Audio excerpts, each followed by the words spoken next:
முயற்சி செய்கிற தேவனுடைய சோத்திரம் உண்டாக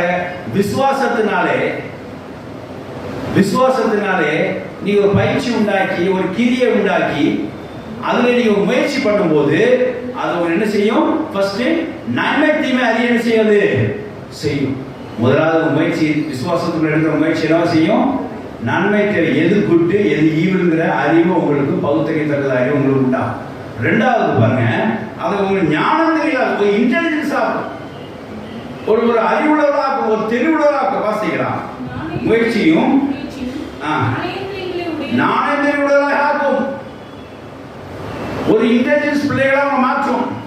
விசுவாசம் எடுக்கிற முயற்சியானது, விசுவாசம் எடுக்கிற கிரியையானது உங்களுக்கு என்ன செய்யும்? ஒரு இன்டெலிஜென்ஸ் உள்ள பிள்ளைகளாக மாற்றும், ஒரு அறிவுள்ள பிள்ளைகளாக மாற்றும், ஞானேந்திர பிள்ளைகளாக மாற்றும், ஒரு ஞானியாக மாற்றும்.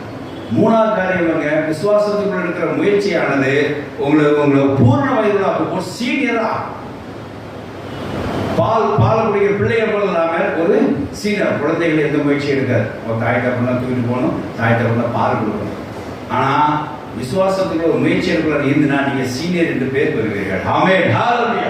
நீங்க விசுவாசத்தில் பூர்ணம் உள்ளவராக இருந்தா உங்க விசுவாசம் எல்லா விசுவாசத்துக்கும் என்ன இருக்கணும்?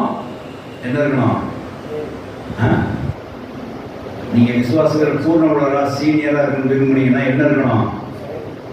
முயற்சி இருக்கணும், எஃபர்ட் இருக்கணும். விசுவாசத்துக்குள்ள வெறும் ஃபெய்த்தில் என்ன இருக்கணும்? நம்ம ஆக்டிவிட்டியும் எஃபர்ட்டும் இருக்கணும். இல்லைன்னா ஃபெய்த்துக்கு ஒரு பிரயோஜனம் கிடையாது. யாக்கோபுல வாசிக்கிறோம்,